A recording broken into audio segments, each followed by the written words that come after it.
Assalamualaikum warahmatullahi wabarakatuh. Selamat datang di kabar CPNS P3K Kesehatan. Semoga teman sejawat dilindungi oleh Tuhan Yang Maha Esa. Teman sejawat yang baru tahu channel ini silakan subscribe dan bunyikan tombol loncengnya agar tidak ketinggalan informasi tentang kabar CPNS dan P3K yang terbaru. Oke teman-temanku sekalian yang berbahagia, teman-temanku honorer baik non-nakes maupun nakes, ini ada sebuah informasi dari jpnn.com ya, Jakarta. Ada 3 poin penting dari Rakornasib honorer ya, permintaan Mas Menteri gagal jadi PNS dan P3K. Nah, ini para bupati yang tergabung dalam Asosiasi Pemerintah Kabupaten Seluruh Indonesia atau disingkat dengan APKASI menggelar rapat koordinasi dengan Kementerian Pendayagunaan Aparatur Negara dan Reformasi Birokrasi PANRB serta 4 kementerian lainnya di Jakarta. Hari Rabu tanggal 21 bulan 9. Barusan saja ya teman-teman ya. Rapat ini membahas penyelesaian masalah honorer kaitannya dengan seleksi pegawai pemerintah dengan perjanjian kerja atau disingkat dengan P3K 2022 teman-teman ya. Jadi ini APKASI yaitu adalah asosiasi pemerintah kabupaten seluruh Indonesia ya. Ini sudah berkoordinasi dengan Menteri PANRB yang baru, yaitu adalah Pak Abdullah Azwar Anas, teman-teman ya. Rakor dihadiri 750 peserta. Rapat yang terdiri atas bupati yang didampingi sekretaris daerah dan kepala Badan Kepegawaian dan Pengembangan Sumber Daya Manusia atau BKPSDM. Ketua Umum APKASI Sultan Rizka Tuanku Kerajaan mengatakan banyaknya peserta menunjukkan bahwa daerah antusias datang dan memberikan masukan agar pemerintah pusat bisa mencarikan solusi terbaik atas masalah ini. Selain Kemenpan RB, rapat koordinasi ini juga dihadiri oleh pihak-pihak dari Kementerian Dalam Negeri atau disingkat dengan Kemendagri ya, kemudian Kementerian Pendidikan, Kebudayaan, Riset dan Teknologi, Kemendikbudristek, Kementerian Kesehatan, Kemenkes, serta Kementerian Keuangan ya. Jadi ini dihadiri semuanya, bahwasanya mereka juga antusias sekali ya teman-teman ya untuk mengurangi honorer ini dan mudah-mudahan nanti honorer ini bisa diangkat langsung jadi P3K teman-teman ya. Oke, lanjut teman-teman. Ini berikut poin-poin penting yang mengemuka ya dalam rakor tersebut. 1. Sultan Rizka menguraikan 5 masalah tenaga non-ASN. Ketua Umum APKASI Sultan Rizka Tuanku Kerajaan memaparkan 5 masalah atau persoalan tenaga non-ASN yang perlu pemerintah atasi. Jadi ini ada dari Ketua APKASI ya, Sultan Rizka ini mengemukakan masalah dulu ya.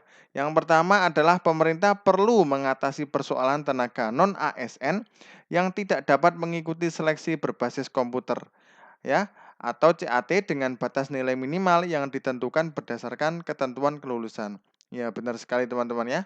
Memang kadang-kadang kalau seumpamanya seumuran yang dulu ya 40 tahun ke atas itu mungkin belum mahir dalam komputer ya. Soalnya memang dulu belum ada yang namanya komputer seperti ini. Tapi ya tetap nanti harus belajar ya teman-teman ya. Kemudian yang kedua, pemerintah perlu mengatasi persoalan keterbatasan anggaran daerah untuk menggaji tenaga non-ASN atau honorer. Salah satunya dengan menyusun rentang gaji sesuai dengan kemampuan anggaran daerah. Jadi daerah itu juga bingung teman-teman. Soalnya anggaran itu hanya untuk dimanfaatkan untuk kepegawaian itu hanya 30% teman-teman ya. Jadi kalau semuanya merekrut P3K banyak kan dibebankan untuk ke daerah. Nah, itu masalahnya.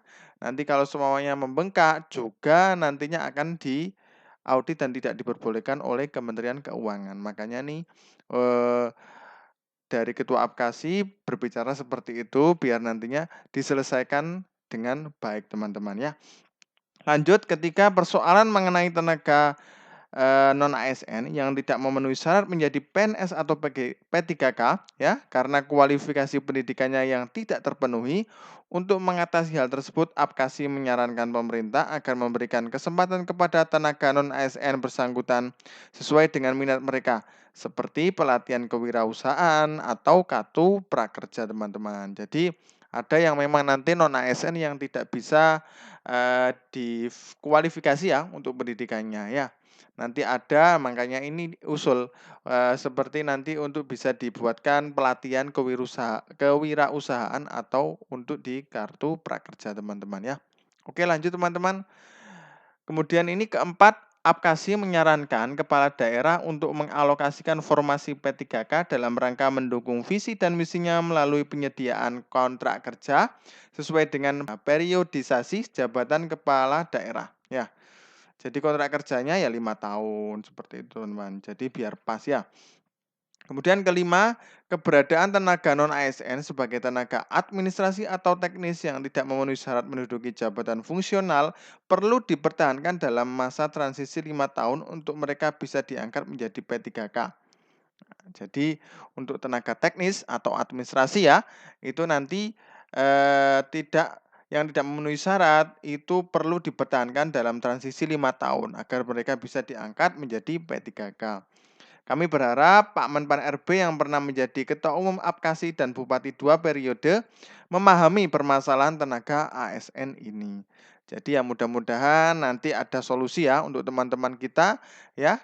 Kan ada wacana selain nakes dan non guru nanti akan di-outsourcing-kan. Nah, itu nanti mudah-mudahan ada solusi yang terbaik teman-teman ya. Oke, lanjut. Menpan RB Azwar Anas minta data honorer diaudit ya. Menteri Pendayagunaan Aparatur Negara dan Reformasi Birokrasi atau disingkat dengan Menpan RB, Abduo Azwar Anas menyatakan siap merangkul bupati di seluruh Indonesia yang tergabung dalam Apkasi untuk menyatukan persepsi serta mencari jalan tengah ya dalam penyelesaian tenaga non ASN. Mas Menteri Azwar Anas meminta para bupati untuk mengaudit kebenaran data dalam pendataan tenaga non ASN.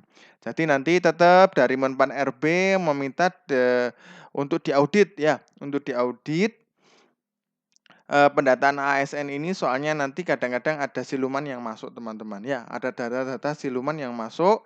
Lah itu kasihan teman-teman kita yang sudah berjuang lama, sudah mengabdi lama, akhirnya tergeser yang data yang siluman itu. Makanya ini Menpan RB menginstruksi untuk mengaudit teman-teman ya. Mudah-mudahan lancar ya. Oke, lanjut teman-teman. Nah, ini. Kemudian menurut Azwar, hal tersebut perlu dilakukan sebagai wujud pengawasan dari pemerintah daerah dalam pendataan tenaga non-ASN yang merupakan langkah awal penyelesaian persoalan wacana penghapusan tenaga non-ASN atau tenaga honorer pada 2023. Makanya Azwar Anas juga meminta para bupati agar mengirimkan surat pernyataan pertanggungjawaban mutlak ya atau disingkat dengan SPTJM kepada Badan Kepegawaian Negara sebagai bentuk komitmen dan bukti yang dapat dipertanggungjawabkan oleh mereka mengenai validitas data tenaga non-ASN di daerahnya. Pemerintah dalam hal ini Kemenpan RB akan berkolaborasi dengan Badan Pengawas Keuangan dan Pembangunan BPKP dalam mengaudit data tenaga non-ASN yang diajukan pemerintah daerah untuk memastikan data sesuai dengan persyaratan.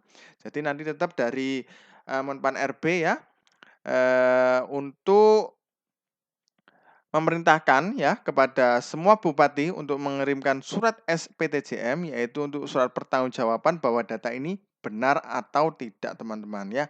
Kalau ini sudah benar, sudah membuat SPTJM berarti itu sudah data valid. Nah, kalau semuanya diaudit ternyata datanya tidak valid, itu yang bertanggung jawab adalah kepala daerah masing-masing teman-teman ya. Oke, lanjut, akan ada audit data untuk memastikan data tenaga non-ASN yang dikirimkan sesuai dengan yang diisyaratkan. Sebagaimana dikutip dalam siaran pers, ya, wacana penghapusan tenaga honorer Ketua Umum Apkasi Sultan Rizka Tuanku Kerajaan mengatakan bahwa daerah-daerah di tanah air memang tengah menghadapi permasalahan tenaga non-ASN dengan adanya wacana penghapusan tenaga non-ASN atau tenaga honorer pada tahun 2023. Ya, memang permasalahannya seperti itu teman-teman ya.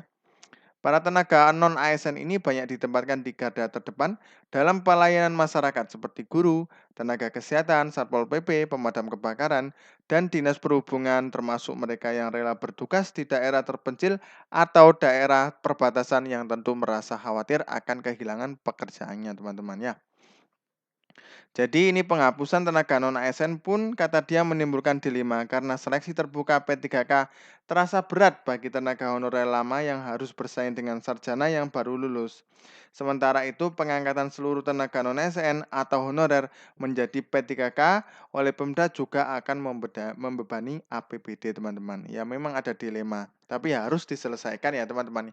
Soalnya ini kalau dilarut-larutkan ya, berlarut-larut nanti tidak akan selesai-selesai untuk, penyelesaian honorer ini teman-teman ya. Jadi kalau memang diangkat ya diangkat teman-teman ya. Kalau memang, ada proses yang perlu divalidasi atau perlu yang diikuti ya kita harus, mengikuti saja teman-teman ya. Mudah-mudahan nantinya, teman-teman honorer yang lama bisa masuk ke P3K untuk tahun ini, amin ya. Lanjut teman-teman. Kemudian bagi Pemda, pengangkatan P3K sebagai konsekuensi penghapusan tenaga honorer jelas akan membebani APBD. Mengingat P3K ini memiliki standar gaji dan tunjangan yang hampir sama dengan PNS. Ya memang teman-teman, hampir sama ya. Mungkin beda sama pensiun saja teman-teman ya. Dia bahkan berpendapat pengangkatan seluruh tenaga honorer yang menjadi P3K bukanlah solusi yang terbaik karena berpotensi membuat etos kerja tenaga honorer tidak baik. Dia berharap rapat tersebut mampu menghadirkan titik temu atau solusi terbaik mengenai permasalahan tenaga non-ASN ataupun tenaga honorer di lingkungan pemerintah daerah. Jadi mudah-mudahan ada solusi yang terbaik untuk tenaga honorer, mudah-mudahan bisa masuk P3K semua teman-temanku honorer yang lama ya teman-teman ya, baik non-nakes maupun nakes ya. Oke teman-teman, mungkin itu saja yang dapat kami sampaikan, mudah-mudahan bermanfaat bagi teman-temanku honorer, baik nakes maupun non-nakes teman-teman ya. Oke, jangan lupa subscribe dan bunyikan tombol loncengnya agar tidak ketinggalan informasi tentang kabar CPNS dan P3K yang terbaru. Oke, wassalamualaikum warahmatullahi wabarakatuh.